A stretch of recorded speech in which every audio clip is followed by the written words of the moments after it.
The 3 F's are very easy to remember: friends, forage and freedom. But what do they really mean, and why are they so important for our horses' welfare?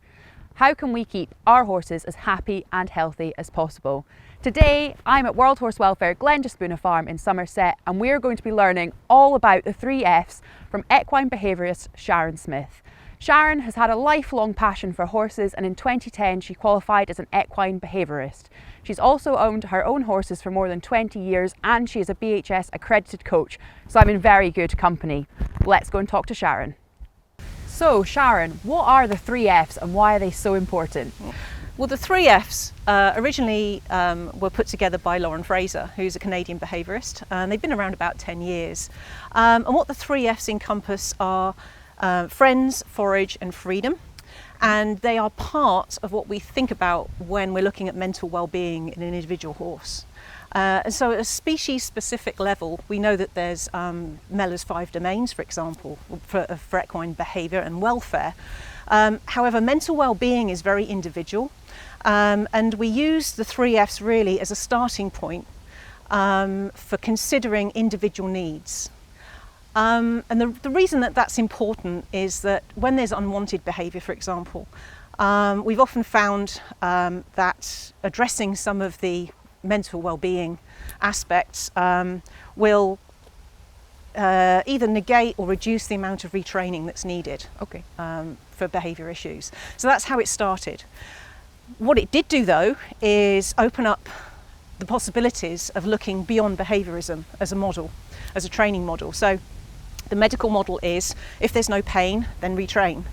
And what the 3 F's did was start to open up the possibility of looking at other psychological models. And so friends, for example, looked at the social aspects of a horse's life and making sure that the horse has the right friends and the right number of friends.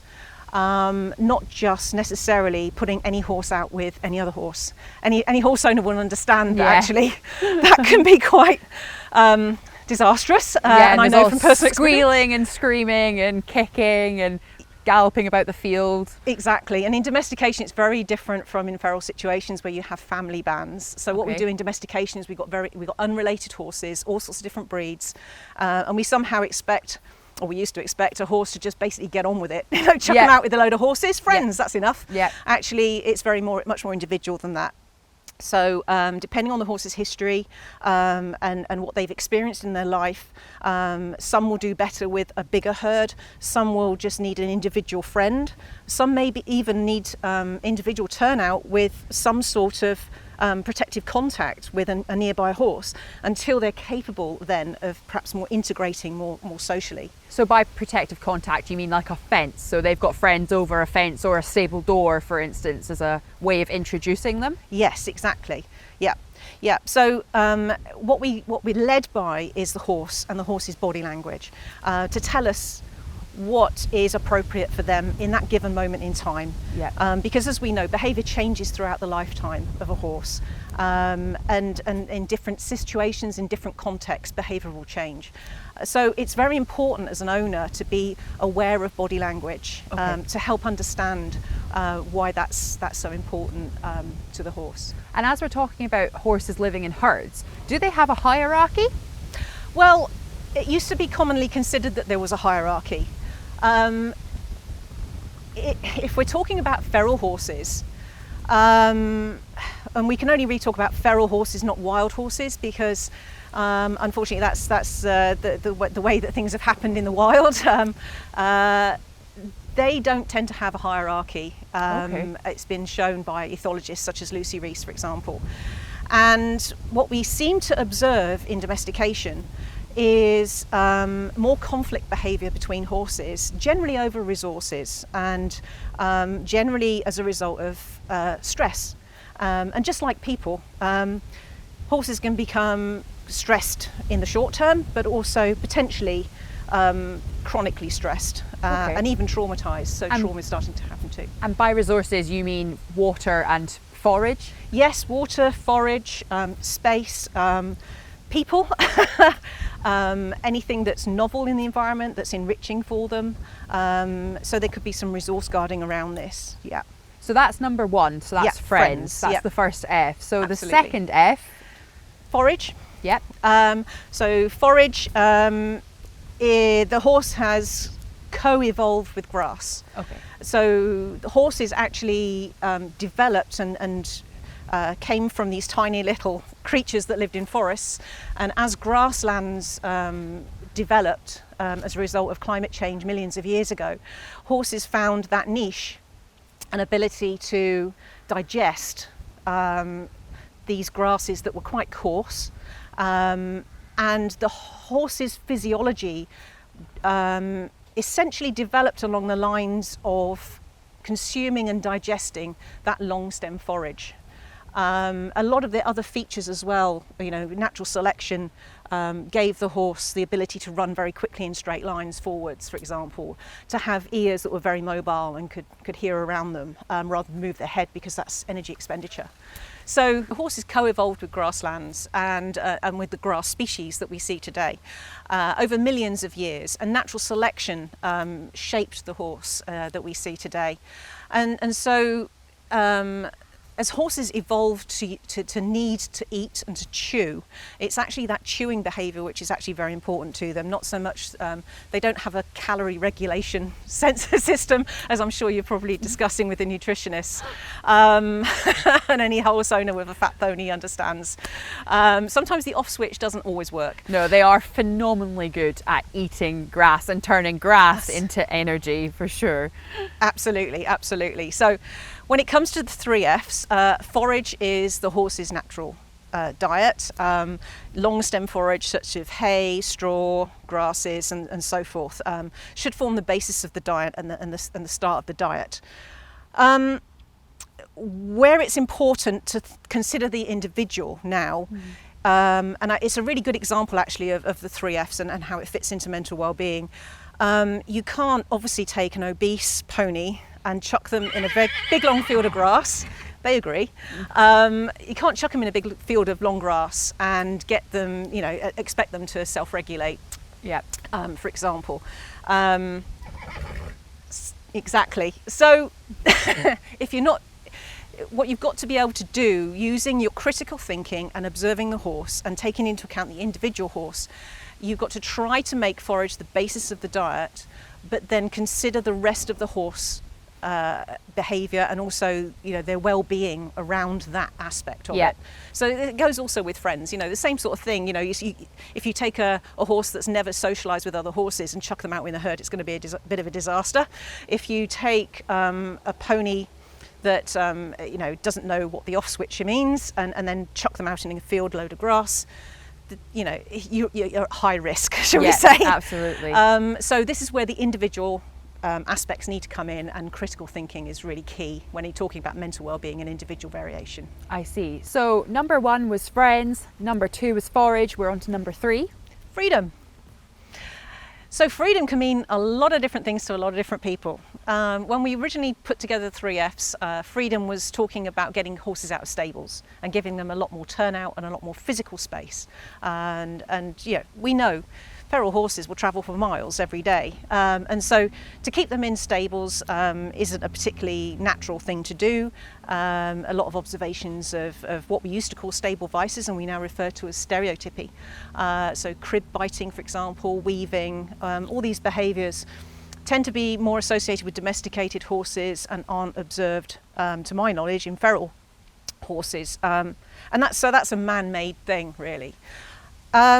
So once you actually get beyond the idea of creating more space for horses to move, we then start thinking about freedoms in other ways, freedom of choice and control in their life as well. And all of these feed into the wider mental well-being structure, which includes physical health and appropriate diet, a feeling of emotional safety, and control over the environment. These are all very individual needs. Also, when we're talking about relationships, we talked about friends for horses, having friends with horses, but humans obviously factor in this as well.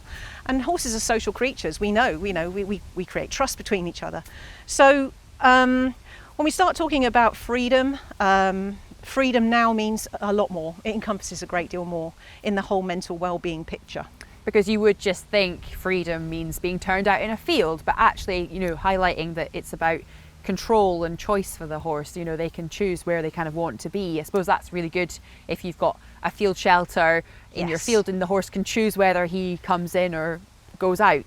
The ability to control aversive situations is really important to us as humans, but also horses too. And when we're confined in a small space, you know, the first thing we want to do is get out. But it's not just enough to get out of the house, is it? You know, you need to be able to decide when to do it and how to do it and what you're going to do when you're outside, and also what you do in your house too.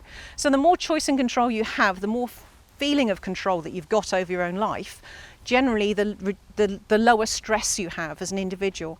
And when you've got less stressed horses, you've got better behaved horses. So that's why it's important. And you've got a happier horse-human partnership, which is what we're all as horse owners striving for. Absolutely, it makes it so much easier to deal with a horse that's got low stress levels. And that's what the 3Fs started about, and also mental well-being. So thinking forward now, what can horse owners be doing to ensure that they're including the 3Fs in their daily management? Absolutely. Well, everybody seems to kind of start panicking and thinking they've got to get it perfect. We've got some fantastic facilities here, you know, with the track systems and lots of movement and space, especially on the track as well.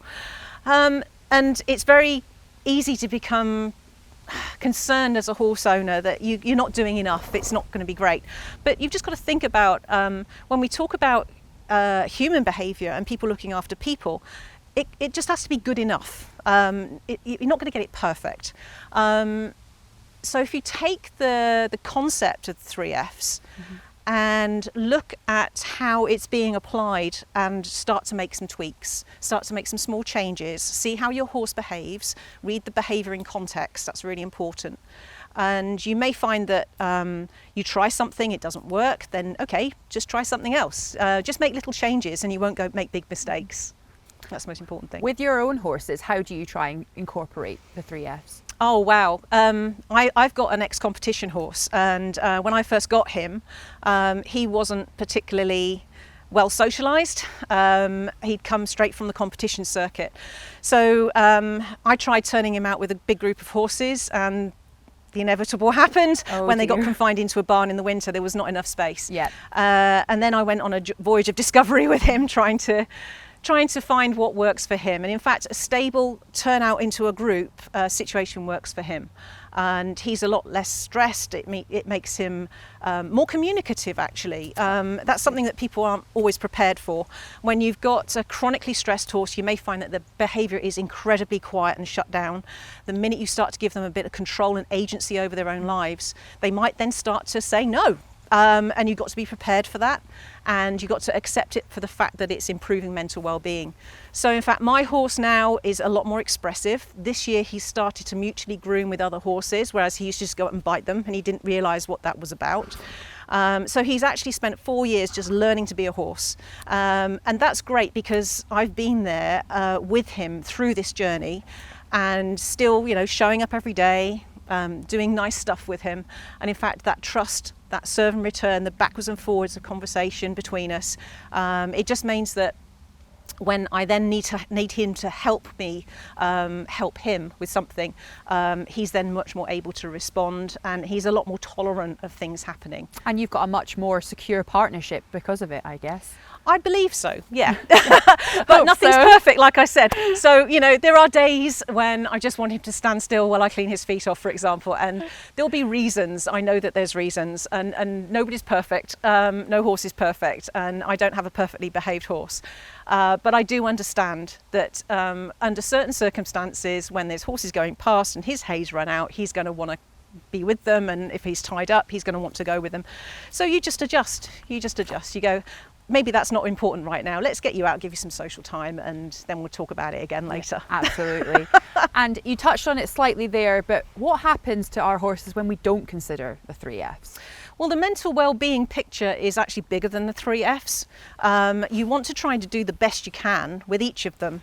So the choice and control side of it, just giving a horse the choice and some variety in their life, so that they can then cope with physical ill health a little bit more, a bit like ourselves. When we get a bit older, I've got arthritis, but it doesn't mean that my mental well-being is going to crash, because there's other stuff that is in my life that supports my mental well-being overall.